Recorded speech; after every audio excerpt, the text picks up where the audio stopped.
Let's get back to some of the Ohtani stuff really quick. He's already made a MLB history by becoming the first player this season with 43-43. I know, 45-45 was kind of the number people were pointing to, and then 50-50 and stuff like that. So now, every home run, every stolen base is basically a new MLB record. Yeah. We saw 3 stolen bases today. I don't know, that ran his total up for, I should have double checked this before we hopped on here. His total during the series was 4 or 5, I think. Do you happen to have? He had 3 today. He had 2 the other day. I don't think he had any in the first game. Because I think we were saying like he was on first a couple of times, and we were like, go, and he never went. Yeah. So I think he had 5 this series. Okay. My math might be wrong, but I'm just going based off memory. I think that is right. At the very least, I know that he has 44 home runs, 46 stolen bases this season. Yeah. We know those. I mean, is there, we've discussed Ohtani a lot, and we've asked this question before, but at some point, are you not necessarily amazed? Like, he just keeps kind of impressing with his ability? I mean, I think the biggest thing, maybe the better way to put this is, what has been maybe the most impressive with Ohtani's season so far? I think we talked about, I talked about one of the things that's impressed me so much, and that's his, the stolen base total with, I think he's gotten caught like 4 times or something like that. Like that, to me, I didn't know that, like that Shaq meme, like, I owe you an apology. I wasn't familiar with your game. I wasn't familiar with that part of Ohtani's game, at least it being that lethal. But I think what's impressed me most, that we've gotten almost a full season to watch him, because nobody wants to watch the Angels. So, you didn't really get to see a whole lot of him. But his consistency is like really impressive. Like, even when he was going through a little bit of a skid, he's had a couple of the valleys this season. Even then, like, he's still hitting the ball hard, and so that consistency has been really impressive to watch all season. And also some of the balls that he gets to with the barrel of the bat to hit for, it hits him over 100 miles an hour, hits some of them out of the park. That plate coverage has been very impressive to watch. Like, he's taking pitches, he has that swing, right, where he sort of dives a little Ichiro in him. And he's getting to balls that are down and away, and he's hitting them hard. Like, that's very impressive. Yeah. I think what I have been probably most impressed, like, I knew he was fast. Like, one of the things with Ohtani was he has all that power, and then he has very good speed for a player his size. To your point, I didn't watch him every day when he was playing with the Angels. Yeah. So to now see him and just how fast he is, like, I did not expect this. Like, I would not have predicted a 40-40 season by any means. I would have thought, maybe he gets to like 30, 35 stolen bases. Didn't see 40-40. Definitely didn't see, something like 50-50. Yeah. As we mentioned earlier, I could see him running his stolen base total up to, 55 to 60. So I've been thoroughly impressed by that. I do wonder how much of it has been a little bit of a byproduct of moving into the leadoff spot. I'm not sure if he would be doing this much running if he was batting second. But yeah, I mean, can't say enough. I know we said it over the weekend. The MVP race should be over by this point, and if it is or isn't, I think by the time voting does happen, it probably will be. Yeah, I hope so. I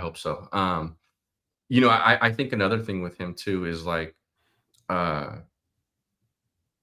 he signs that contract. It's a record deal, and the haters come out and go, no player is worth that. And Dodger fans are obviously very excited about it. He had a couple of similar offers on the table that he turned down.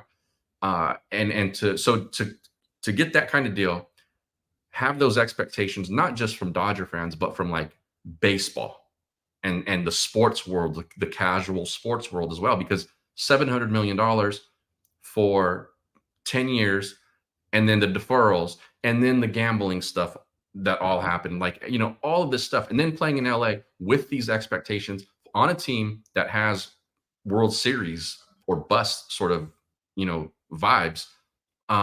and for him to come out and do what he's doing and probably be the NL MVP, very impressive again. Like the guy's ability to live up to the hype in a place like Los Angeles. Wow. I know he's played in Southern California, but playing for the Angels is not like playing for the Dodgers. Yeah, no, not at all. Real quick, I want to look ahead to kind of the Angel series a little bit with Ohtani going back home, if you will. But this comment from Solon Style caught my attention. He says, Lindor is the Fangraphs WAR leader. If you want to be 100% confident, Ohtani needs to go on a run, and Lindor has to go on a slump, which Solon Style says they're both due for.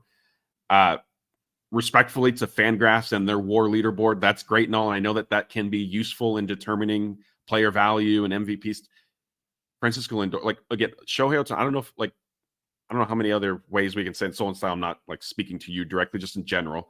Ohtani has literally accomplished something that no other player in MLB history has. Yeah. And that's with 1 month of the season still left to go. And Francisco Lindor, fine, having a great season.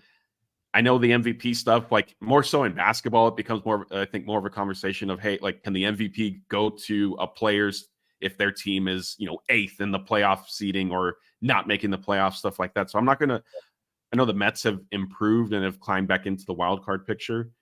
But I mean, I just don't see, Lindor, all due respect to him, kind of doing enough to take the MVP award away from Ohtani. Yeah, and Fangraphs WAR leans a lot heavier. Well, I shouldn't say a lot, but like they use a different defensive metric to account for the defensive side of that equation than Baseball Reference does. And that's all fine and good. And Lindor has become a really good defender as well. When the WAR numbers are that close, though, it's all within the margin of error. And so, like, I don't think that is I don't think that's a thing that can be used as a separator at this point when Ohtani and Lindor are that close, because again, margin of error is right there. It's a useful tool to try to gauge things. Like, if anything, we know that Lindor and Shohei Ohtani, based on WAR, are much better than anybody else in the National League, right? But when it comes to trying to separate them against each other, I think it's too close to really lean on either WAR equation. But like you said, I think the history part of this is really impressive. And if he gets to 50-50, like, really, really hard to not vote for that guy as the MVP, because not only did he do something that nobody's ever done, but he just absolutely shattered the previous record. And he's going to put up a season where I would say, like, Ronald Acuna is the only guy who could potentially chase that down at some point in his career right now. But other than that, like, none of these power hitters are going to go out and steal 50 bases, and none of the 50 stolen base guys are going to hit 50 homers. So it's one of those records that could stand for a while. So yeah, I think that the closer he gets to that number, the closer he is to locking up that award. And I would think. Yeah, I think so too. I think here, Pinsanity, I think, put it a great way. Lindor's having an amazing year. Ohtani's having a historic year. Absolutely. Yeah, it's a great way to put it. Yeah, I think that's well said. But, hey, maybe the Fangraphs WAR, the leaderboard, will be something to pay attention to kind of over these next 2 weeks as Ohtani and Lindor kind of jostle, if you will. Maybe later in the season, they'll let Ohtani play one game at first base, and then he won't make an error, and then he'll overtake Lindor in Fangraphs also. Maybe that'll be leave it. Hey, if there's a front office that can figure that out, it would be the Dodgers that can plan something like that.